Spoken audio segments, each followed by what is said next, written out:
참 예수님, 이관이 필립보입니다. 마태복음서 16장 가르침을 합니다. 기도하고 시작합니다. 성부와 성자와 성령의 이름으로 아멘. 성령 하나님, 예수님의 말씀은 진리며 그대로 이루어진다는 것을 알고 믿도록 도와주시기를 예수의 이름으로 간절히 청합니다. 아멘. 16장 1절에서 4절. 바리새인들과 사두가이들이 와서 예수님을 시험하려고 하늘에서 오는 표징을 보여달라고 요청하였다. 그러자 예수님께서 이렇게 대답하셨다. 너희는 저녁때가 되면 하늘이 붉으니 날씨가 좋겠구나 하고 아침에는 하늘이 붉고 흐리니 오르는 날씨가 곱겠구나 한다. 너희는 하늘의 징조는 분별할 줄 알면서 시대의 표징은 분별하지 못한다. 악하고 절개 없는 세대가 표징을 요구하지만 요나의 표징밖에는 아무런 표징도 받지 못할 것이다. 그러고 나서 예수님께서는 그들을 남겨두고 떠나가셨다. 미카 5장 1절. 너 에프라타의 베들레헴아, 너는 유다 부족들 가운데서 보잘것없지만 나 하느님을 위하여 이스라엘을 다스리리. 메시아가 너에게서 나오리라. 그의 뿌리는 옛날로 아득한 시절 창세기 3장 15절로 거슬러 올라간다. 이스라엘 사람들은 예수님께서 오시기 전에 모세 오경을 비롯한 구약 성경에 나오는 야훼 하느님을 믿는 민족정기인 유다교 신자들입니다.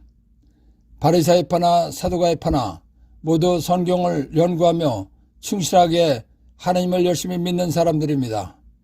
그래서 그들은 성경을 근거로 하나님께서 약속해 주신 메시아, 구원자를 기다렸습니다.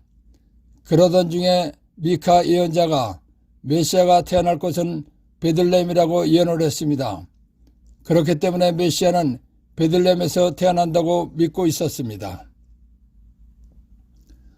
루카복음 2장 1절에서 7절. 그 무렵 아우구스투스 황제에게서 칙령이 내려 온 세상이 호적 등록을 하게 되었다. 이 첫 번째 호적 등록은 퀴리니우스가 시리아 총독이 있을 때 실시되었다. 그래서 모두 호적 등록을 하러 저마다 자기 본향으로 갔다. 요셉도 갈릴레아 지방 나자렛 고을을 떠나 유다 지방 베들레헴이라고 불리는 다윗 고을로 올라갔다. 그가 다윗 집안의 자손이었기 때문이다. 그는 자기와 약혼한 마리아와 함께 호적 등록을 하러 갔는데 마리아는 임신 중이었다. 그들이 거기에 머무르는 동안 마리아는 해산날이 되어 첫 아들을 낳았다. 그들은 아기를 포대기에 싸서 그 위에 뉘었다. 여관에는 그들이 들어갈 자리가 없었던 것이다. 이스라엘을 지배하던 로마 황제 아우구스투스가 호적 등록을 하라고 칙령을 내렸습니다. 그래서 예수님의 양아버지인 요셉은 나자렛에서 본향인 베들레헴으로 호적 등록을 하러 갔습니다. 그때 예수님께서 탄생하셨습니다. 그래서 미카 예언자 말대로 메시아신 예수님께서는 베들레헴에서 태어나셨습니다. 예수님께서 태어나시자 유다왕 헤로데가 예수님을 죽이려고 했습니다. 그래서 요셉은 예수님을 데리고 이집트로 피신 가서 살다가 헤로데가 죽자 나자렛으로 돌아와서 살았습니다. 그렇기 때문에 예수님께서는 베들레헴에서 태어나셨지만 나자렛에서 자라셨기 때문에 사람들은 예수님께서 나자렛에서 태어나신 줄 알고 있었습니다. 이사야 35장 5절에서 6절. 그때 메시아가 오면 눈먼 이들은 눈이 열리고 귀먹은 이들은 귀가 열리리라. 그때 다리 저는 이는 사슴처럼 뛰고 말 못하는 이의 혀는 환성을 터뜨리리라. 광야에서는 물이 터져 나오고 사막에서 냇물이 흐르리라. 미카 예언서에 메시아는 베틀레헴에서 태어나시게 되어 있습니다. 미카 예언 말씀대로 메시아신 예수님께서는 베들레헴에서 태어나셨습니다. 그런데 예수님께서 베들레헴에서 태어나신 줄 모르는 바리사이들과 사두가이들은 예수님께서 나자렛에서 태어나신 줄 알았습니다. 그렇기 때문에 예수님의 탄생 장소를 모르는 바리사이들과 사두가이들에게는 나자렛 사람 예수님께서는 메시아가 아닌 것입니다. 그래서 바리사이들과 사두가이들은 예수님을 메시아로 믿지 않았습니다. 그런데 이사야 예언자가 예언한 대로 메시아가 오셔서 하실 기적과 이적을 예수님께서 일으키셨기 때문에 혹시 예수님께서 메시아이신가 하는 생각이 들은 것입니다. 그래서 메시아인가 확인해 보려고 하늘에서 오는 표징을 보여달라고 말한 것입니다. 그러자 예수님께서 너희들은 하늘을 보고 날씨는 분별할 줄 안다. 그런데 예언 말씀대로 기적을 일으킨 것을 보면서는 예언 말씀이 이루어지고 있다는 영적 시대의 표징을 분별하지 못한다고 말씀하신 것입니다. 그러시면서 너희들이 영적 시대의 표징을 분별하지 못하는 것은 예언 말씀을 믿지 않으려는 악한 마음이 있기 때문이라고 말씀하신 것입니다. 요나서 2장 1절 11절 주님께서는 큰 물고기를 시켜 요나를 삼키게 하셨다. 요나는 사흘낮과 사흘밤을 그 물고기 뱃속에 있었다. 주님께서는 그 물고기에게 분부하시어 요나를 육지에 뱉어내게 하셨다. 바리사이들과 사두가이들이 예수님께 하늘에서 오는 표징을 보여달라고 했습니다. 그러자 예수님께서 요나가 물고기 뱃속에 있다가 사흘 만에 나왔듯이 나도 요나와 같은 표징밖에 보여줄 것이 없다고 말씀하셨습니다. 요나와 같은 표징이란 요나가 물고기 뱃속에서 사흘 동안 있다가 나왔듯이 예수님께서도 죽으시고 묻히셨다가 사흘 만에 부활하신다는 것을 말씀하신 것입니다. 그래서 악하고 절개 없는 세대가 표징을 요구하지만 요나 표징밖에는 아무런 표징도 받지 못할 것이다. 그러고 나서 예수님께서는 그들을 남겨두고 떠나가셨다라는 것입니다. 예수님께서 이 세상에 오시기 전인 구약시대에 모세의 율법을 기초로 이스라엘 사람들이 하나님을 믿던 민족 종교가 유다교입니다. 유다교는 유일신인 야훼 하나님을 믿으면서 메시아 그리스도가 오실 것을 믿었습니다.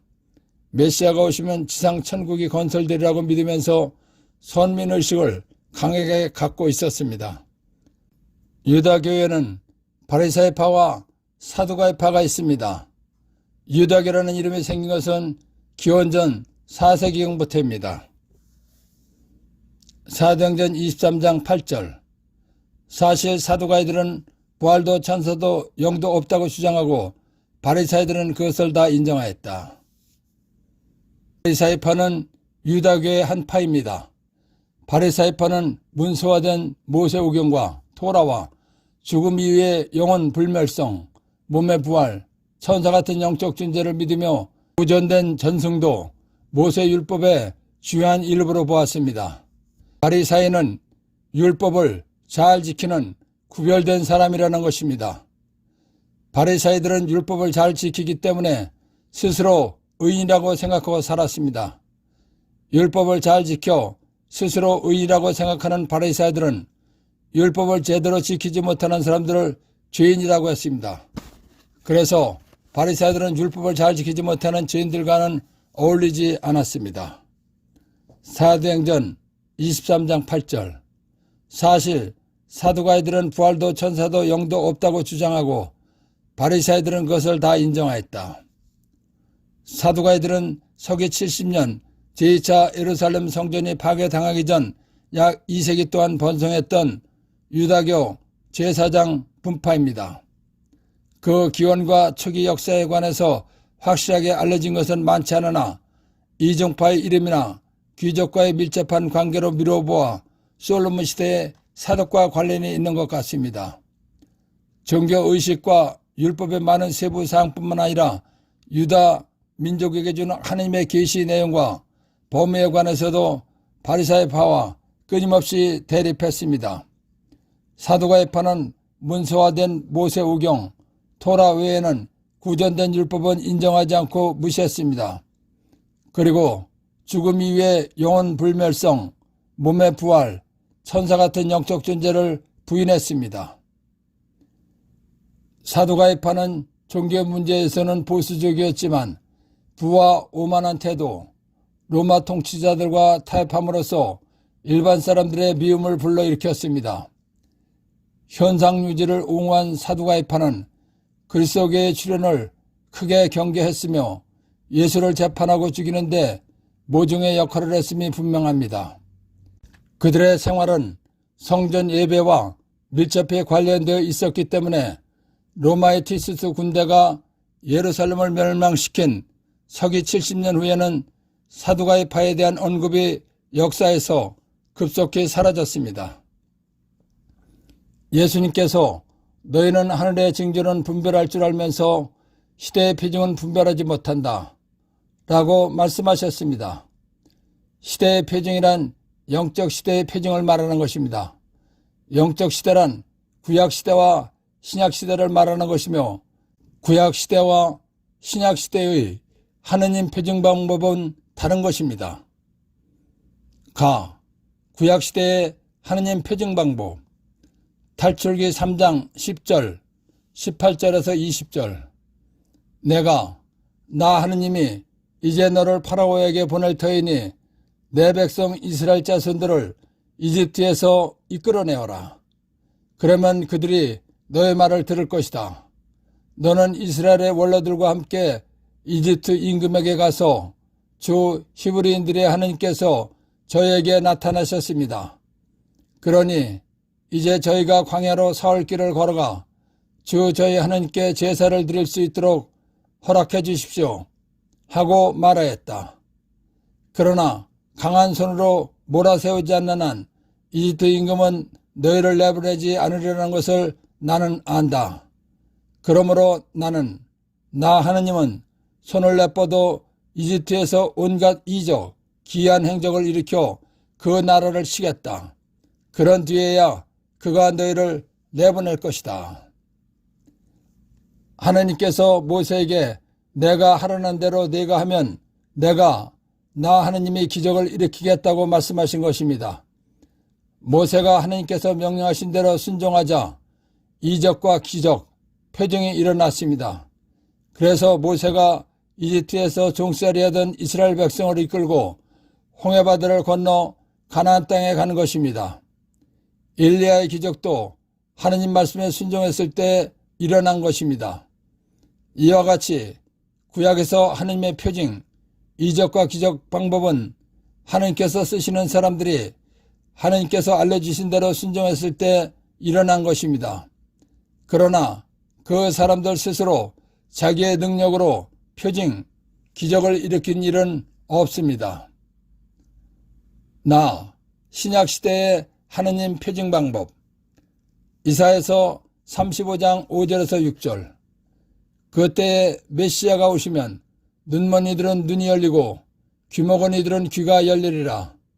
그때에 달이 저는 이는 사슴처럼 뛰고 말 못하는 이의 혀는 환성을 터뜨리리라. 광야에서는 물이 터져 나오고 사막에서는 냇물이 흐르리라. 이사야 예언자가 예언한 대로 메시아신 예수님께서 오셔서 소경의 눈을 뜨게 하시고 벙어리가 말을 하게 하셨습니다. 중풍에 걸려 걷지도 못하던 사람이 제대로 걸으며 악령에 시달리는 사람들이 치유되었습니다.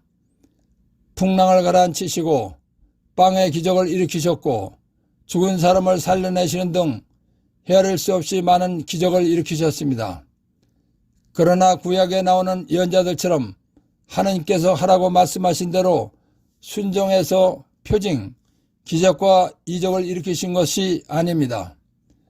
구원자로 오신 하느님이신 예수님께서 스스로 표징, 이적과 기적을 일으키신 것입니다.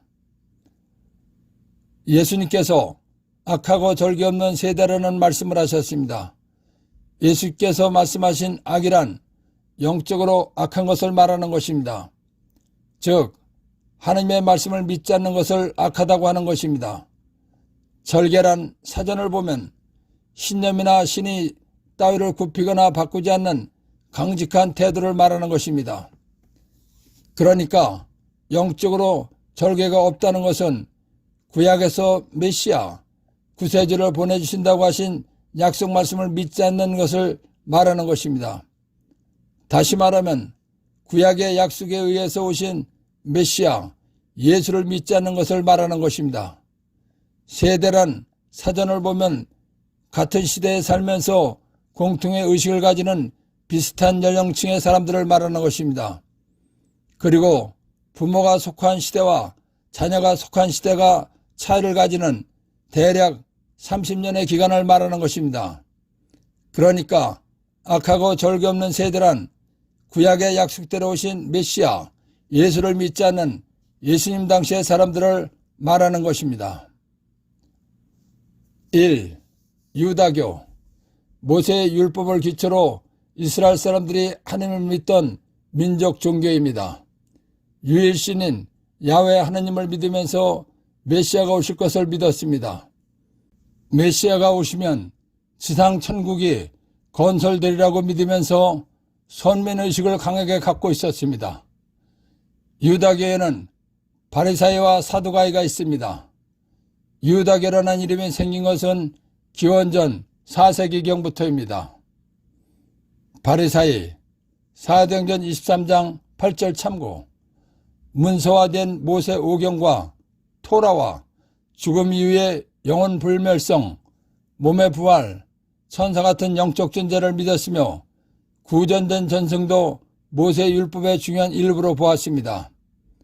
바리사이는 율법을 잘 지키는 구별된 사람이라는 것입니다. 3. 사두가이, 사도행전 23장 8절 참고. 서기 70년 제2차 예루살렘 성전이 파괴당하기 전 약 2세기 동안 번성했던 유다교 제사장 분파입니다. 문서화된 모세 오경, 토라만 인정하고 죽음 위에 영혼 불멸성, 몸의 부활, 천사 같은 영적 존재를 부인했습니다. 4. 하늘에서 오는 표징을 보여달라고 요청하였다. 바리사이들과 사두가이들은 예수님을 메시아로 믿지 않았습니다. 그런데 예수님께서 이사야 예언자가 예언한 대로 메시아가 오셔서 하실 기적과 이적을 일으키셨기 때문에 혹시 예수님께서 메시아이신가 하는 생각이 들어서 요청한 것입니다. 5. 구약시대의 하느님 표징 방법. 탈출기 3장 10절, 18절에서 20절 참고. 하느님께서 쓰시는 사람들이 하느님께서 알려주신 대로 순종했을 때 기적과 이적이 일어난 것입니다. 사람들 스스로 자기의 능력으로 표징, 기적을 일으킨 일은 없습니다. 6. 신약시대의 하느님 표징 방법. 이사야서 35장 5절에서 6절 참고. 구원자로 오신 하느님이신 예수님께서 스스로 표징, 이적과 기적을 일으키신 것입니다. 7. 악하고 절개 없는 세대란. 악이란 영적으로 악한 것을 말하는 것입니다. 구약의 약속대로 오신 메시아, 예수를 믿지 않는 예수님 당시의 사람들을 말하는 것입니다. 8. 요나의 표징밖에는 아무런 표징도 받지 못할 것이다. 요나가 물고기 뱃속에서 사흘 동안 있다가 나왔듯이 예수님께서도 죽으시고 묻히셨다가 사흘 만에 부활하신다는 것을 말씀하신 것입니다. 16장 5절에서 12절. 제자들이 호수 건너편으로 가면서 빵을 가져가는 것을 잊어버렸다. 예수님께서 그들에게 너희는 주의하여라. 바리사이들과 사두가이들의 누룩을 조심하여라 하고 이르셨다. 그러자 제자들은 우리가 빵을 가져오지 않았구나 하며 저희끼리 수군거렸다. 예수님께서는 그것을 아시고 그들에게 말씀하셨다. 이 믿음이 약한 자들아, 어찌하여 빵이 없다고 너희끼리 수군거리느냐? 아직도 이해하지 못하느냐? 빵 5개로 5,000명이 먹은 일을 기억하지 못하느냐? 너희가 몇 광주를 거두었느냐? 그리고 빵 7개로 4,000명이 먹은 일을 기억하지 못하느냐? 너희가 몇 광주를 거두었느냐? 내가 빵을 두고 말한 것이 아님을 어찌하여 이해하지 못하느냐. 바리사이들과 사두가이들의 누룩을 조심하여라. 그제야 그들은 빵의 누룩이 아니라 바리사이들과 사두가이들의 가르침을 조심하라는 말씀인 줄을 깨달았다. 예수님께서는 제자들과 배를 타고 호수 건너편으로 가셨습니다. 배를 타고 가시는 중에 예수님께서 제자들에게 바리사이들과 사두가이들의 누룩을 조심하라고 말씀하셨습니다. 제자들은 누룩 이야기가 나오자 자기들이 빵을 준비하지 못했다고 수군거렸습니다. 그러자 예수님께서 얼마 전에 빵 5개와 물고기 2마리로 여자들과 아이들 외에 남자만도 5,000명이나 되는 사람들이 먹고도 12광주리가 남은 기적을 일으키신 것을 말씀하셨습니다. 그리고 빵 7개로 여자들과 아이들 외에 남자만도 4,000명이나 되는 사람들이 먹고도 7바구니에 가득 남은 기적을 일으키신 것을 말씀하시면서 제자들에게 기억하지 못하느냐고 말씀하셨습니다. 예수님께서 빵 기적 일으키신 말씀을 하신 이유는 예수님께서 또 빵 기적을 일으키실 수 있다는 것을 믿지 못하고 제자들이 빵 걱정을 했기 때문입니다. 그래서 제자들에게 믿음이 약한 자들이라고 말씀하신 것입니다. 예수님께서는 또다시 바리사이들과 사두가이들의 누룩을 조심하라고 말씀하셨습니다. 바리사이들과 사두가이들의 누룩을 말씀하신 것은 그들의 가르침 때문입니다. 왜냐하면 바리사이들과 사두가이들은 이스라엘 사람들이 믿는 유다교의 믿음을 이끌어가면서 믿음을 가르치는 사람들입니다. 그런데 바리사이들과 사두가이들이 예수님을 하나님께서 보내신 메시아, 즉 구원자로 받아들이지 않으면서 사람들을 가르치면 그들의 가르침을 들은 사람들도 예수님을 메시아로 믿지 않게 되는 것입니다. 그렇기 때문에 바리사이들과 사두가이들의 가르침을 조심하라는 뜻으로 바리사이들과 사두가이들의 누룩을 조심하라고 말씀하신 것입니다. 그래서 그제야 그들은 빵의 누룩이 아니라 바리사이들과 사두가이들의 가르침을 조심하라는 말씀인 줄을 깨달았다라는 것입니다. 누룩은 밀가루를 반죽할 때 넣으면 밀가루 반죽을 부풀게 하는 역할을 하는 것입니다. 밀가루를 반죽할 때 누룩을 얼마나 넣었느냐에 따라서 밀가루 반죽덩이의 부푸는 형태가 달라지는 것입니다. 그렇기 때문에 누룩은 사람을 변화시키는 가르침의 비유가 되는 물질입니다. 왜냐하면 어떻게 가르치느냐에 따라서 믿음이 달라지기 때문입니다. 그래서 예수님께서 바리사이들과 사두가이들의 가르침을 조심하라고 말씀하신 것입니다. 1. 바리사이들과 사두가이들의 누룩이란 바리사이들과 사두가이들의 가르침입니다. 2. 이 믿음이 약한 자들아, 어찌하여 빵이 없다고 너희끼리 수군거리느냐. 예수님께서 5,000명과 4,000명을 먹이신 빵 기적을 생각하지 못하고 빵이 없다고 걱정했기 때문에 하신 말씀입니다. 즉 예수님께서 언제나 빵 기적을 일으키실 수 있다는 것을 믿지 못했기 때문입니다. 바리사이들과 사두가이들의 누룩을 조심하라 해서 발견한 보물. 가르침이나 강론을 들을 때 성경을 근거로 예수를 믿게 하는 가르침인지 아닌지를 분별하면서 들어야 한다는 것입니다. 16장 13절에서 20절.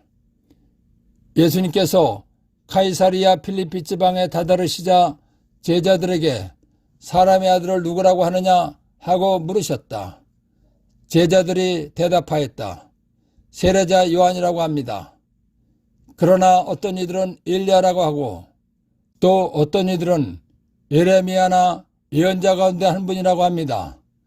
예수님께서 그러면 너희는 나를 누구라고 하느냐 하고 물으시자 시몬 베드로가 선생님은 살아계신 하나님의 아드님 그리스도이십니다 하고 대답하였다. 그러자 예수님께서 그에게 이르셨다. 시몬 바르요나 너는 행복하다. 살과 피가 아니라 하늘에 계신 내 아버지께서 그것을 너에게 알려주셨기 때문이다. 나 또한 너에게 말한다. 너는 베드로이다. 내가 이 반석 위에 내 교회를 세울 터인즉 저승의 세력도 그것을 이기지 못할 것이다.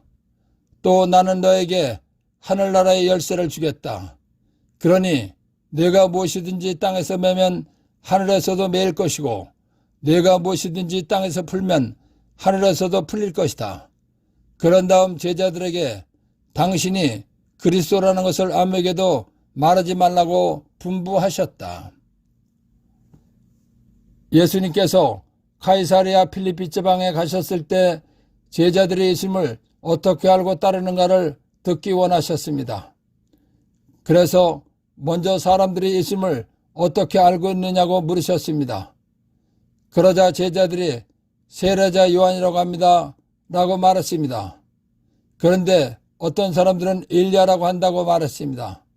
또 다른 사람들은 예레미야나 예언자 가운데 한 분이라고 한다고 대답했습니다. 제자들의 말을 들으신 예수님께서는 그러면 너희는 나를 누구라고 하느냐 하고 물으셨습니다. 그러자 시몬 바로 요나가 스승님은 살아계신 하느님의 아드님 그리스도이십니다 하고 대답하였습니다. 시몬 바로 요나가 한 말은 예수님의 영적 신분을 정확하게 말한 것입니다. 그러자 예수님께서 너는 베드로이다 라고 새로운 이름을 지어주셨습니다. 베드로의 원래 이름은 시몬 바로 요나였습니다. 그런데 사복음서에는 예수님께서 베드로라는 이름을 지어주시기 전부터도 시몬의 이름을 베드로라고도 했습니다. 이것은 예수님께서 말씀하실 때마다 복음서를 기록해서 정리한 것이 아니기 때문입니다. 사복음서는 예수님께서 죽으시고 부활하시고 승천하신 후 40년에서 65년 사이에 기록한 것이기 때문에 사복음서 처음부터 시몬 바로 요나를 베드로라는 이름으로 쓴 것입니다. 예수님 당시의 사람들은 예수님의 신분을 정확하게 알 수 없었습니다. 왜냐하면 예수님의 신분에 대해서 정확히 가르쳐준 사람이 없었기 때문입니다. 그런데도 시몬 바로 요나가 예수님의 신분을 정확히 말한 것은 시몬 바로 요나의 영적 지식이나 믿음에 의한 것이 아니라 하나님께서 알려주셨기 때문이라는 것입니다. 하나님 아버지께서 영적인 것을 알려주셨기 때문에 시몬 바로 요나를 행복한 사람이라고 말씀하신 것입니다. 그래서 그러자 예수님께서 그에게 이르셨다. 시몬 바로 요나야, 너는 행복하다. 살과 피가 아니라 하늘에 계신 내 아버지께서 그것을 너에게 알려주셨기 때문이다 라고 말씀하신 것입니다.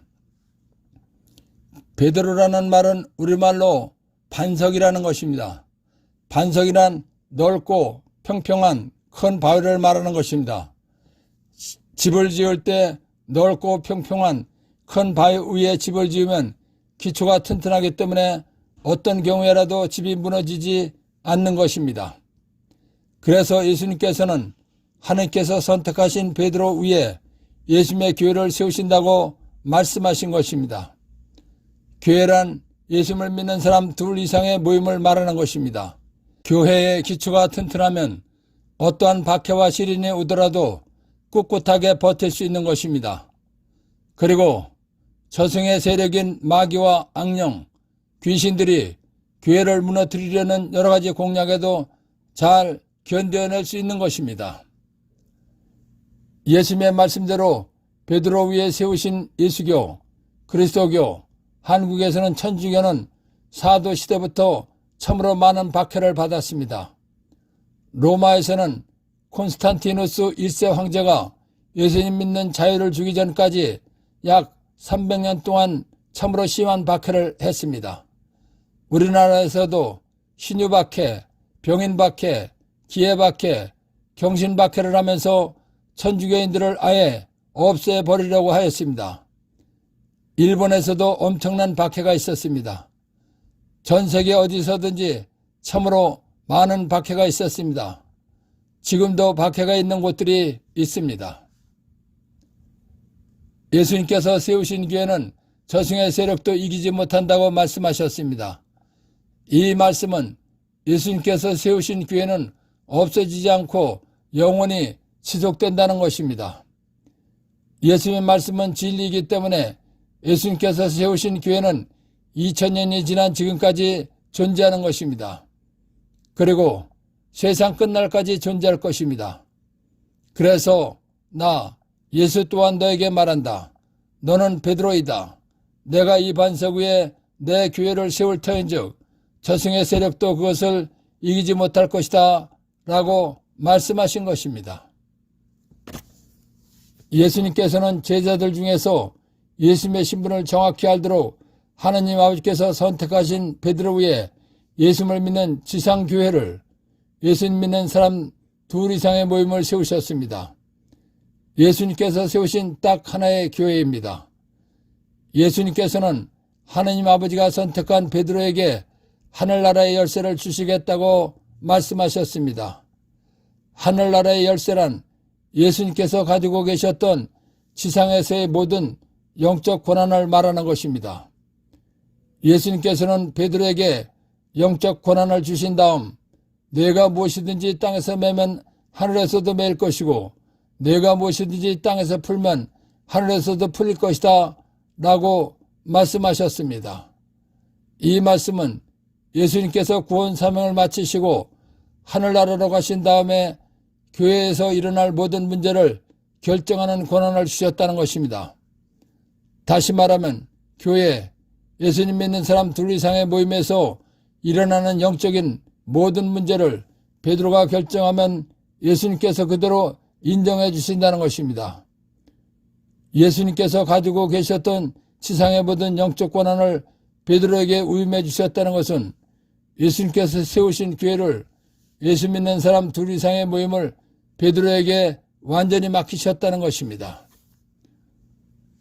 예수님께서 베드로에게 내가 무엇이든지 땅에서 매면 하늘에서도 맬 것이고 내가 무엇이든지 땅에서 풀면 하늘에서도 풀릴 것이다 라고 말씀하신 영적 권한에 관해서 알아야 할 것이 있습니다.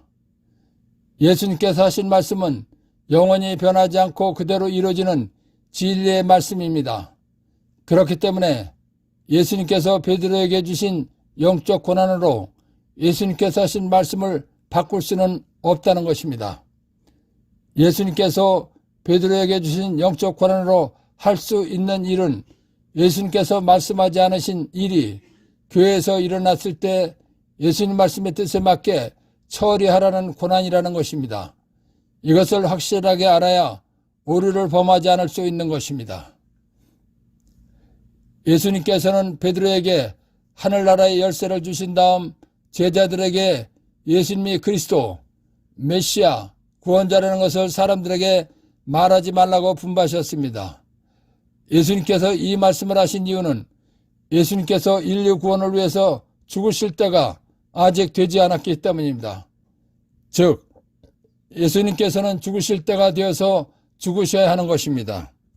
그런데 예수님께서 그리스도라는 것을 대사제들과 율법학자들과 바리새인들이 알면 구원사업을 완수하기 전에 예수님을 죽일 것이기 때문입니다. 그러면 예수님께서 하시는 구원사업이 방해를 받게 되는 것입니다. 그래서 그런 다음 제자들에게 당신이 그리스도라는 것을 아무에게도 말하지 말라고 분부하셨다라는 것입니다. 예수님께서 베드로의 교회를 예수님 믿는 사람 둘 이상의 모임을 세우신 목적.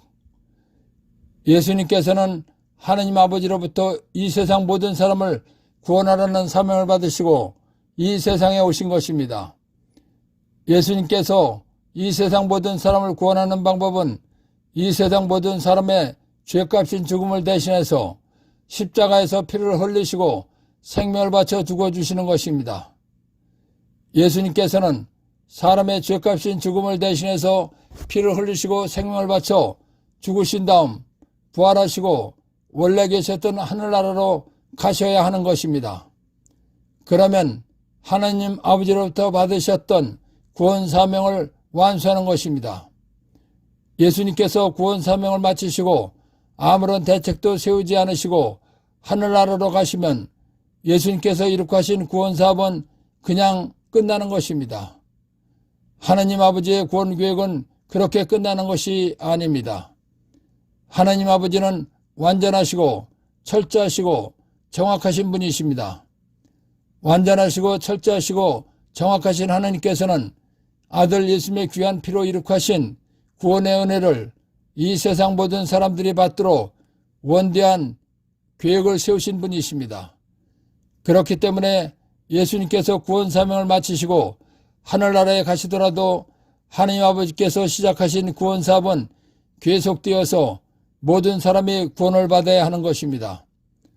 그래서 모든 사람이 구원받게 하시려고 예수님을 통해서 베드로 위에 지상교회를 세우신 것입니다. 예수님께서 베드로 위에 지상교회를 예수님 믿는 사람 둘 이상의 모임을 세우신 것은 사람을 지극히 사랑하시는 하나님 아버지의 자비의 표입니다. 예수님께서 베드로 위에 세우신 교회는 요한복음 21장 15절에서 17절 내 어린 양 예수 믿는 사람들을 돌보아라. 내 양 예수 믿는 사람들을 돌보아라. 내 양 예수 믿는 사람들을 돌보아라. 예수님께서 베드로 위에 교회를 세우시고 이 세상을 떠나 하늘나라로 가시기 전에 베드로 제자에게 3번씩이나 예수님 믿는 사람 양들을 돌보라고 부탁하셨습니다. 예수님께서 베드로에게 예수님 믿는 사람 양들을 돌보라고 부탁하신 것은 예수님 믿는 사람들을 맡기신 것입니다. 예수님 믿는 사람 둘 이상이 모이면 교회라고 하는 것입니다. 그러니까 예수님 믿는 사람 양들을 맡기셨다는 것은 교회를 맡기셨다는 것입니다. 예수님께서 예수님 믿는 사람들을 교회를 베드로에게 맡기신 것은 베드로를 중심으로 질서 있게 믿게 하신 것입니다. 그래서 교회는 질서 있게 전 세계로 확산된 것입니다. 예수님께서 교회를 세우시고 베드로에게 교회를 맡기셨습니다. 그렇기 때문에 베드로는 예수님의 대리자입니다. 예수님의 대리자를 가톨릭 천주교에서는 교황이라고 합니다. 예수님의 첫 번째 대리자인 교황 베드로의 뒤를 이은 후계자가 계속되어서 현재 프란치스코 교황이 266번째입니다. 예수님께서 교회를 세우시고 베드로에게 맡기신 교회가 가톨릭입니다. 그렇기 때문에 가톨릭이 정통 예수교입니다. 그런데 한국에서는 가톨릭을 천주교라고 합니다. 한국에서 가톨릭을 천주교라고 하는 것은 정통 예수교가 중국을 통해서 들어왔기 때문입니다. 중국에서는 하느님을 하늘의 주인님이라고 해서 한자로 천주님이라고 하는 것입니다. 천주님을 믿는 교회라고 해서 천주교라고 하는 것입니다. 한국에 예수님을 믿는 정통교회인 천주교가 들어올 당시는 지식인들 모두가 한자를 쓰던 때였습니다.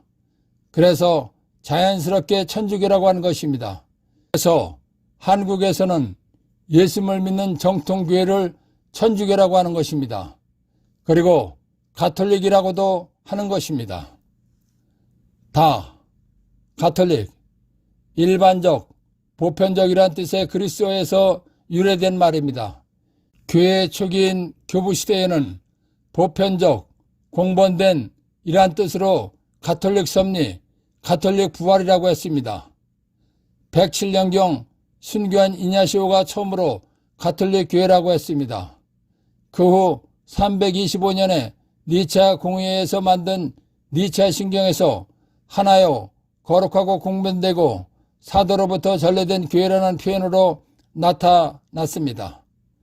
공본된, 보편적이란 모든 사람이 모든 시대에 모든 장소에서 믿어온 것을 의미하는 것입니다. 쉽게 말하면 가톨릭이란 남녀노소 누구나 신분에 관계없이 어느 시대이든 어떤 장소에서든지 믿는 교회라는 것입니다.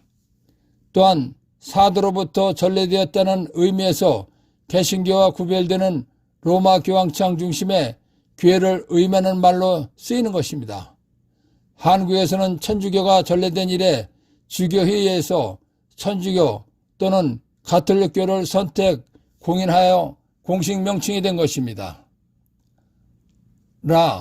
교회란 고린토일서 16장 19절 아시아의 교회들이 여러분에게 인사합니다. 아킬라와 프리스카가 자기들 집에 모이는 교회와 예수님 믿는 사람 둘 이상의 모임과 함께 주님 안에서 여러분에게 특별히 인사합니다.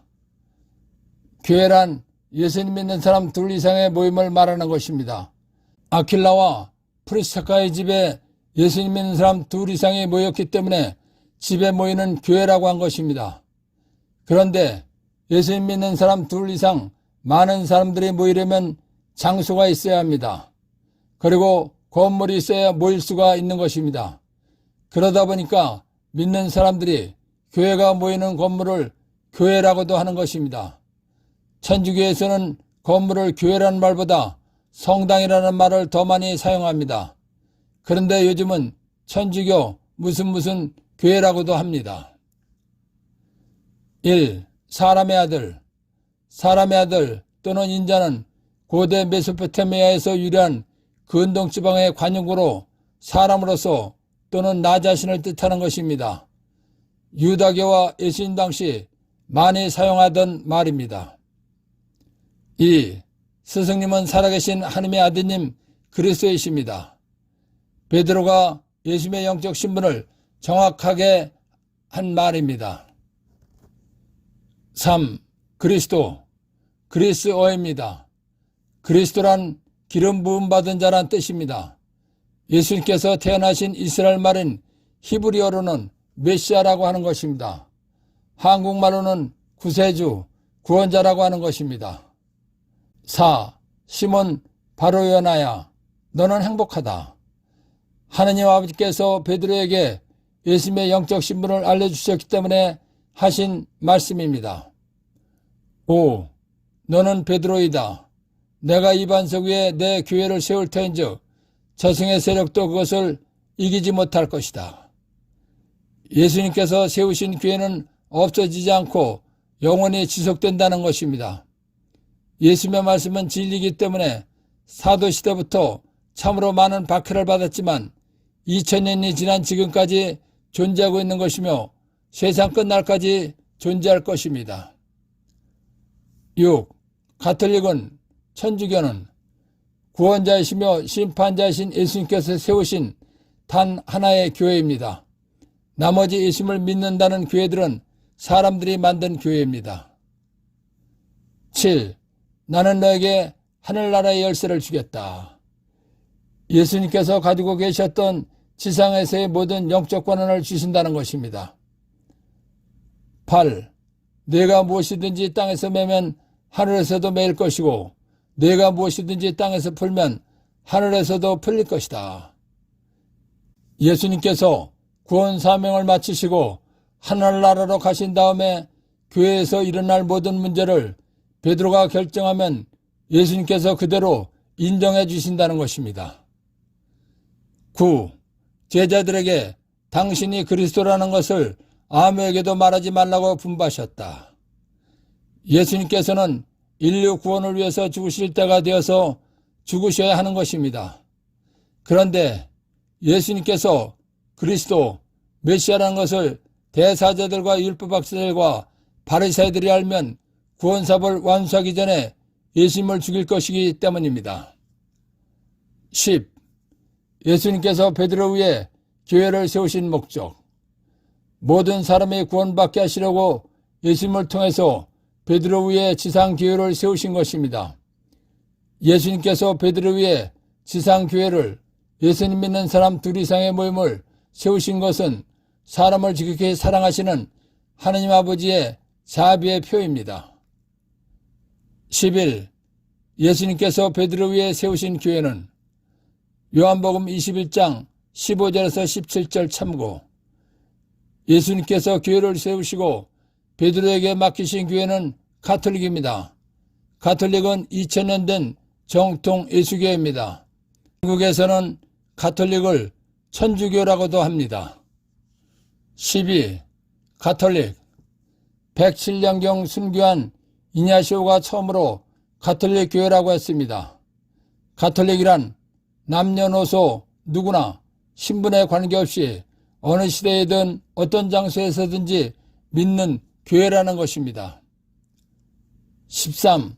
교회란 1. 고린토일서 16장 19절 참고. 교회란 예수님 믿는 사람 둘 이상의 모임을 말하는 것입니다. 14. 교회란 2.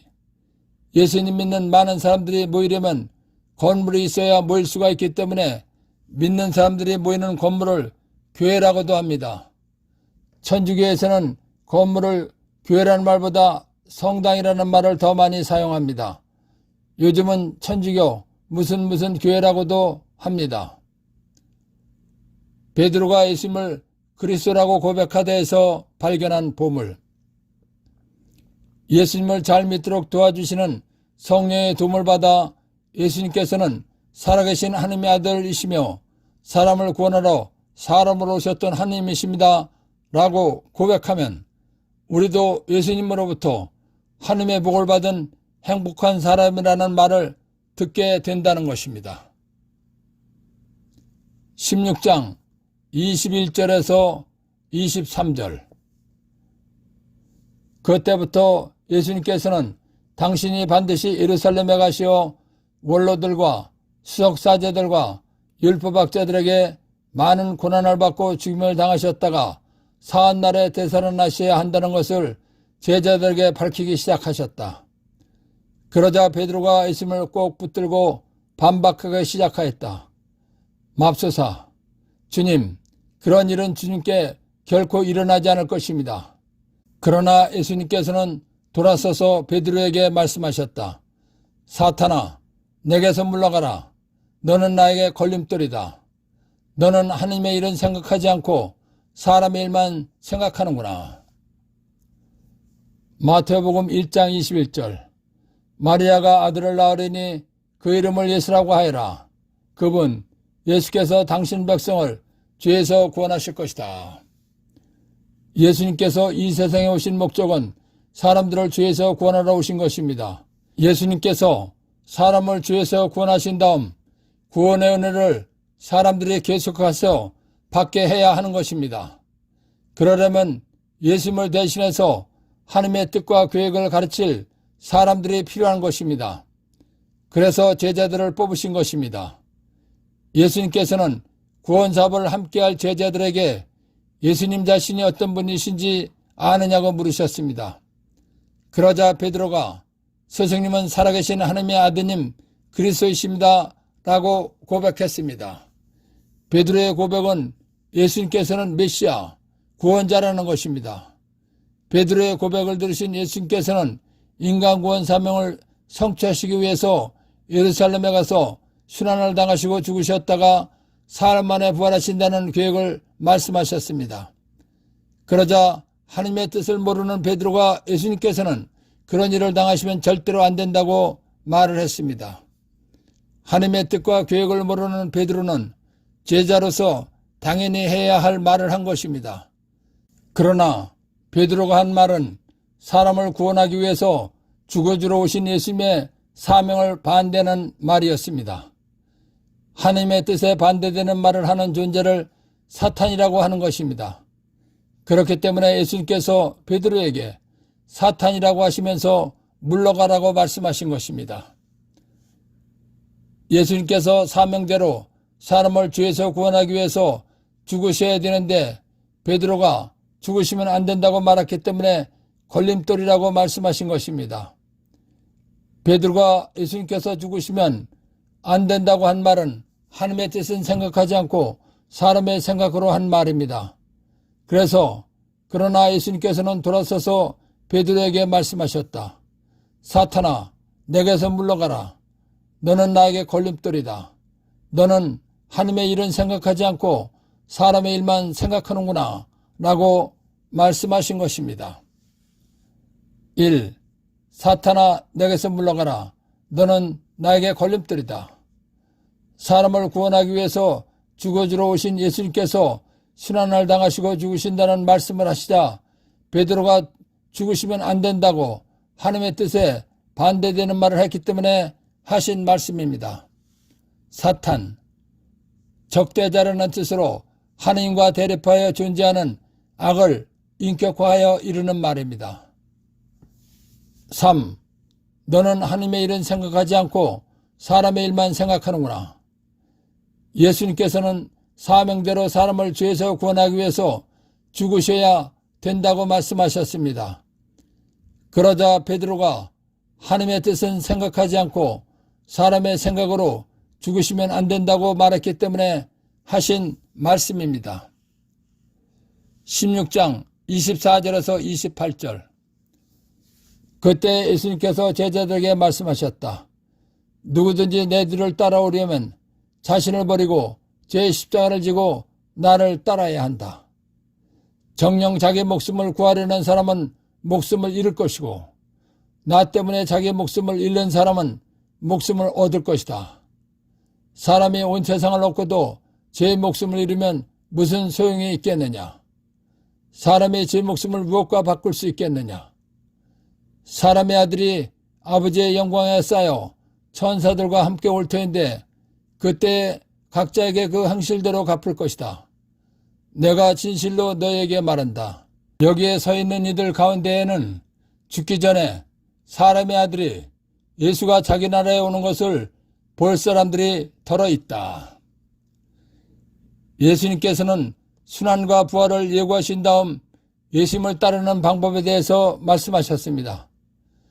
누구든지 예수님을 따르려면 자신을 버리고 날마다 제 십자가, 인의 모든 문제를 지고 예수님을 따라야 한다는 것입니다. 즉 예수님을 따르려면 자존심이나 명예 등을 버리라는 것입니다. 그리고 본인에게 관련된 시련, 고통 등 모든 문제들을 외면하지 말고 예수님 안에서, 즉 예수님 방법으로 해결하면서 따라야 한다는 것입니다. 창세기 2장 7절. 그때 주 하나님께서 흙의 먼지로 사람을 빚으시고 그 코에 생명의 숨을 불어넣으시니 사람이 생명체가 되었다. 하나님께서 사람을 만드실 때 먼저 흙으로 만드셨습니다. 그 다음에 코에 생명의 숨, 영사람, 영혼을 불어넣으셨습니다. 그러자 생명체, 즉 살아 움직이는 사람이 됐다는 것입니다. 다시 설명하면 하나님께서 먼저 흙으로 사람 모양을 만들어 놓으셨다는 것입니다. 흙으로 만들어진 사람 모양은 육신입니다. 흙으로 만들어진 사람 모양은 생각하지 못하고 움직일 수 없는 것입니다. 생각하지 못하고 움직일 수 없는 사람 모양에다가 시작도 없으시고 끝도 없이 영원히 사시는 영이신 하느님께서 생명의 숨, 영사람, 영혼을 불어넣으셨다는 것입니다.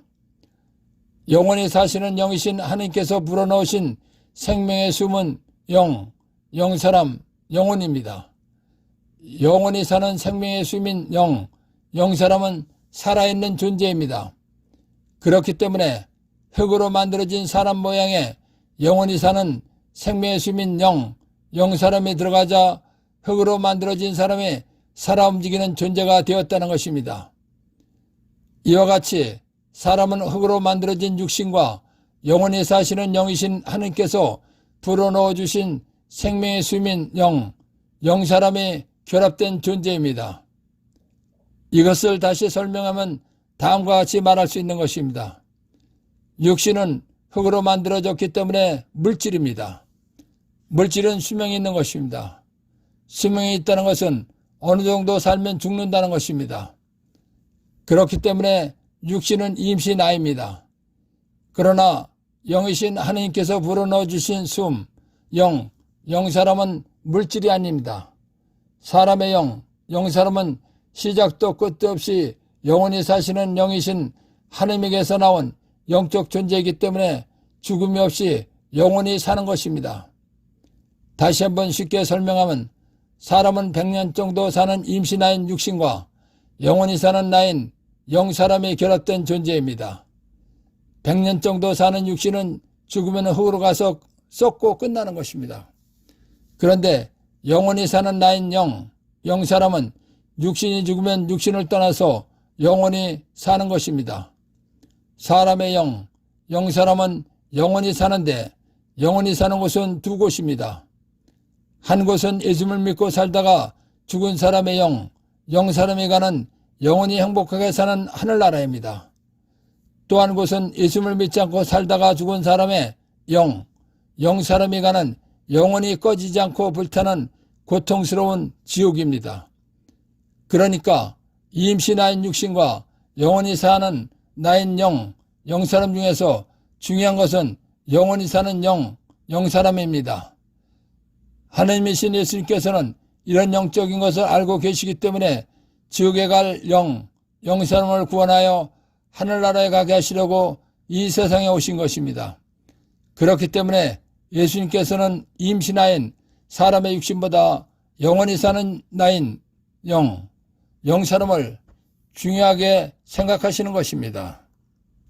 예수님을 어떻게 믿고 따르느냐에 따라서 최후 심판 때 영사람이 가는 곳이 결정된다는 것입니다. 100년 정도 살다가 죽고 썩어 없어질 임신아인 육신의 목숨만을 중요하게 생각하고 산 사람의 영사람은 영원한 불속인 지옥에 간다는 것입니다. 그러나 예수님의 말씀대로 살기 위해서 또는 예수님의 사업인 복음 전파, 전교를 하다가 임신아인 육신의 목숨을 잃거나 예수님을 영광스럽게 하기 위해서 살다가 임신아인 육신이 죽은 사람의 영원히 사는 나인 영사람은 영원히 행복하게 사는 하늘나라에 가서 산다는 것입니다. 그래서 정령 자기 임신아인 육신의 목숨을 구하려는 사람은 영원히 사는 자기인 영사람의 목숨을 잃을 것이고, 나 예수 때문에 자기 임신아인 육신의 목숨을 잃는 그 사람은 영원히 사는 자기인 영사람의 목숨을 얻을 것이다 라고 말씀하신 것입니다. 그러시면서 예수님 말씀대로 사는 것이 중요하다는 것을 다시 말씀하셨습니다. 임신아인 육신이 잘 살기 위해서 노력하고 명예를 얻기 위해서 노력해서 이 세상 갖고 싶은 것 다 가져보아도 영원히 사는 나인 영사람이 하늘나라를 천국을 못 가고 지옥불속에 간다면 무슨 소용이 있겠느냐는 것입니다. 즉 중요한 것은 영원히 사는 진짜 나인 영사람이라는 것입니다. 그래서 사람이 온 세상을 얻고도 제 목숨 영원히 사는 나인 영사람을 잃으면 무슨 소용이 있겠느냐, 사람이 제 목숨을 무엇과 바꿀 수 있겠느냐라고 말씀하신 것입니다. 최후 심판 때에는 육신에만 관심을 갖고 살았느냐, 예수님 말씀대로 영혼을 위해서 살았느냐에 따라서 판결하신다는 것입니다. 육신에만 관심을 갖고 산 사람은 영원히 꺼지지 않는 지옥불속에 가는 판결을 받는다는 것입니다. 그러나 예수님 말씀대로 영사람이 잘 되는 것에 관심을 갖고 산 사람은 영원히 행복한 하늘나라에 가는 판결을 받는다는 것입니다. 그래서 사람의 아들이 아버지의 영광에 쌓여 천사들과 함께 올 터인데 그때 각자에게 그 행실대로 갚을 것이다 라고 말씀하신 것입니다. 사도행전 2장 1절에서 4절. 오순절이 되었을 때 그 제자들은 모두 한자리에 모여 있었다. 그런데 갑자기 하늘에서 거센 바람이 부는 듯한 소리가 나더니 그 제자들이 앉아있는 온 집안을 가득 채웠다. 그리고 불꽃 모양의 해들이 나타나 갈라지면서 각 사람 위에 내려앉았다. 그러자 그 제자들은 모두 성령으로 가득 차 성령께서 표현의 능력을 주시는 대로 다른 언어들로 말하기 시작하였다.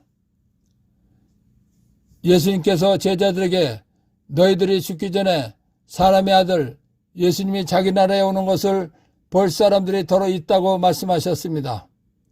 그런데 예수님께서 부활하시고 승천하신 후에 아직까지 사람으로 오셨던 예수님은 오시지 않으셨습니다.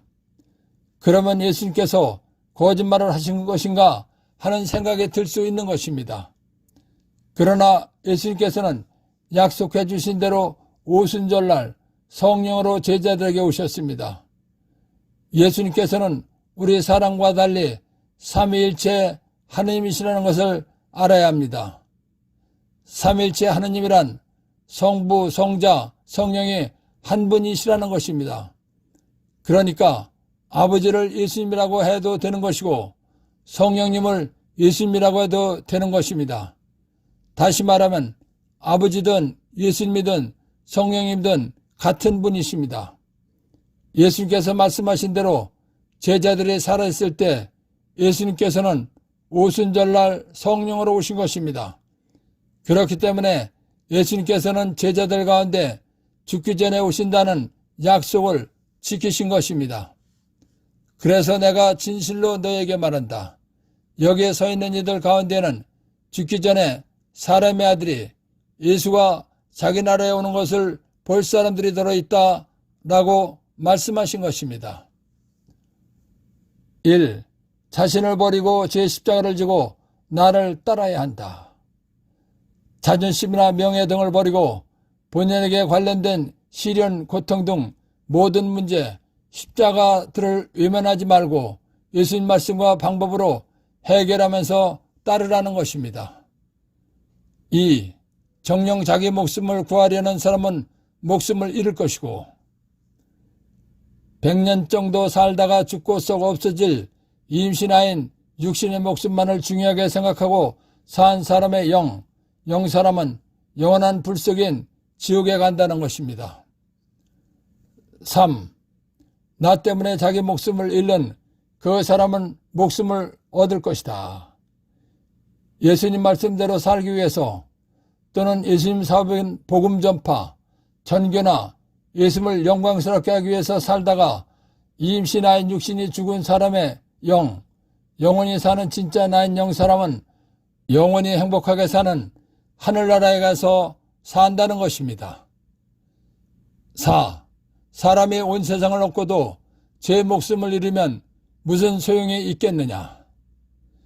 임신아인 육신이 잘 살기 위해서 그리고 명예를 얻기 위해서 노력해서 이 세상 갖고 싶은 것 다 가져보아도 영원히 사는 진짜 나인 영 사람이 하늘나라를 천국을 못 가고 지옥불 속에 간다면 아무 소용이 없다는 것입니다. 5. 그때 각자에게 그 행실대로 갚을 것이다. 최후 심판 때에는 육신에만 관심을 갖고 산 사람은 영원히 꺼지지 않는 지옥불 속에 가는 판결을 받는다는 것입니다. 그러나 예수님 말씀대로 영혼, 영사람이 잘 되는 것에 관심을 갖고 예수님을 잘 믿은 사람은 영원히 행복한 하늘나라에 가는 판결을 받는다는 것입니다. 6. 죽기 전에 사람의 아들이 예수가 자기 나라에 오는 것을 볼 사람들이 덜어 있다. 사도행전 2장 1절에서 4절 참고. 예수님께서는 성부, 성자, 성령이 한 분이신 삼일체 하나님이시기 때문에 아버지를 예수님이라고 해도 되는 것이고 성령님을 예수님이라고 해도 되는 것입니다. 예수님 말씀대로 제자들이 살아있을 때 예수님께서는 오순절날 성령으로 오셨습니다. 예수님을 어떻게 따라야 하는가에서 발견한 보물. 사람은 육신과 영이 결합된 존재인데 육신은 100년 정도 살고 죽으면 흙으로 가서 끝나는 것이기 때문에 임시 나입니다. 또 하나의 나인 영은 육신이 죽어도 영원히 사는 존재이기 때문에 영사람이 진짜 나입니다. 진짜 나인 영사람이 하늘나라에 가서 영원히 행복하게 사는 신앙생활을 해야 한다는 것입니다. 예수님의 말씀은 진리며 그대로 이루어진다는 것을 알고 믿게 해주신 성령 하나님과 하나님 아버지와 예수님께 감사의 큰 박수를 드립시다. 아멘.